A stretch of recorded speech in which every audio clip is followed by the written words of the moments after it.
The City Hospital. Early years. The smallpox scare of 1831 had barely subsided when cholera came sweeping down the eastern seaboard. When it struck Augusta in 1834, killing 700 slaves on 15 plantations, the Columbus City Commission appointed Doctors Thomas Hoxie and John A. Urquhart health officers for Columbus, and ordered them to inspect every steamboat arriving at the city wharf.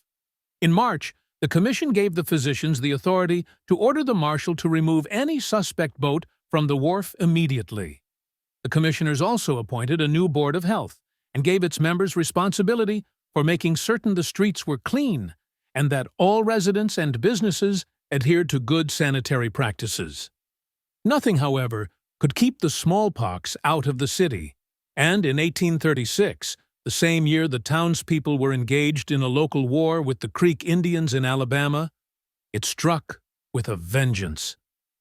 Columbus also became a chartered city that same year, and John Fontaine became the new mayor. Mayor Fontaine initiated resolutions for the construction of the first city hospital.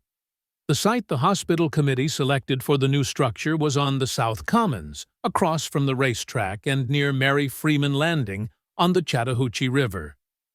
On September 5, 1836, the board appointed the first superintendent of the city hospital, known to most people in Columbus as the hospital keeper. The new city hospital was anything but elaborate. It was a single-story structure built of wood, with a brick fireplace and brick underpinnings, the latter necessary because the Chattahoochee frequently overflowed its banks. Its yard was fenced, probably as much to keep people out as to keep patients in. In times of epidemic, guards were posted at its entrances, and families were forbidden to visit. There were no beds at the first city hospital, just straw mattresses on the floor, and only a fireplace for heat.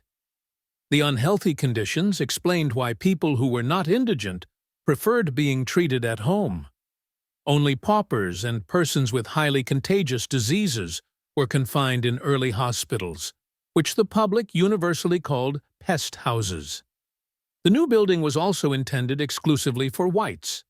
African Americans, whether slave or free, were provided for in a separate hospital located some distance from the river in a building near the present-day Porterdale Cemetery. They were looked after also by the health officer and the hospital keeper. Throughout the antebellum era in Columbus, separate facilities for whites and African Americans were maintained. Slaves living in town with infectious diseases, and certainly those with smallpox, would have been immediately confined to the hospital building mentioned above. Out in the countryside around the town, slaves were cared for in plantation sick houses. Usually, the owner's wife or the overseer's wife looked after the slaves. But wherever the slaves lived, the conditions under which they lived were extremely harsh, and illness was commonplace. During the latter stages of the Civil War, from February 1864 to April 1865, Columbus was a major Confederate hospital center. The large numbers of wounded coming to Columbus resulted in makeshift hospitals being set up in the courthouse and saloons, downtown stores, and churches. The number varies between 7 and 10 in total. The 1838 courthouse is pictured below. It was located where our current government center sits today. It would be demolished in 1896 for the brick structure the government center replaced. Following the war, so many former rural slaves crowded into southern cities that disease became a serious problem among African Americans. Dengue fever, smallpox, tuberculosis, and pneumonia were prevalent. Columbus was no exception. Several times, city physicians expressed alarm over the number of newcomers, black and white, who were crowding into the city in search of work. Many of these were rural Alabamians and Floridians who made their way to Columbus in hopes of finding work in the cotton mills.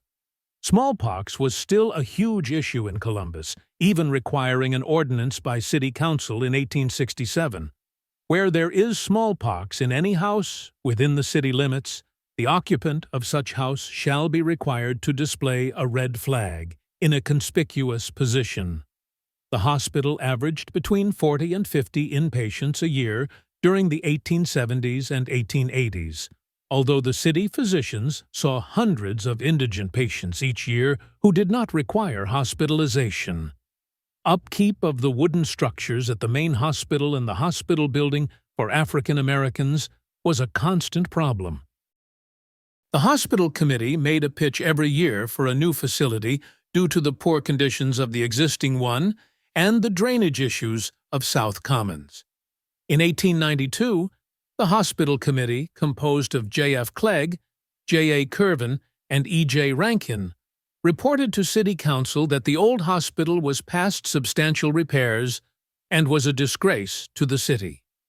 A year later, and after considerable public debate, a site was finally selected for the new hospital on the East Commons near Linwood Cemetery, basically next door to present-day Harvey Lumber. The new city hospital was finished in 1895 under the administration of Mayor J.J. Slade. The main building contained 18 rooms furnished with electricity and heat. A second one-story building for African Americans was constructed in the rear yard. Even though the public's attitude toward hospitals was gradually changing, most people still thought of a hospital as a place where only indigents and the terminally ill were treated. The great majority of private patients saw their physicians at home. Surgeries also largely took place at home, as often as not on the kitchen or dining room table. Despite an increasing population in the late 1800s in Columbus, the number of deaths declined. There was, however, a disturbing disparity between the mortality of whites and blacks. In some years, twice as many blacks died as whites. M.M. Moore, clerk of council, and the person responsible for compiling vital statistics for the city, noted that these excess deaths occurred largely among young children and is doubtless owing, in great degree, to lack of proper medical attention and care. Throughout the 1890s, the principal causes of death among both races in Columbus were consumption, pneumonia, stillbirth, and dysentery.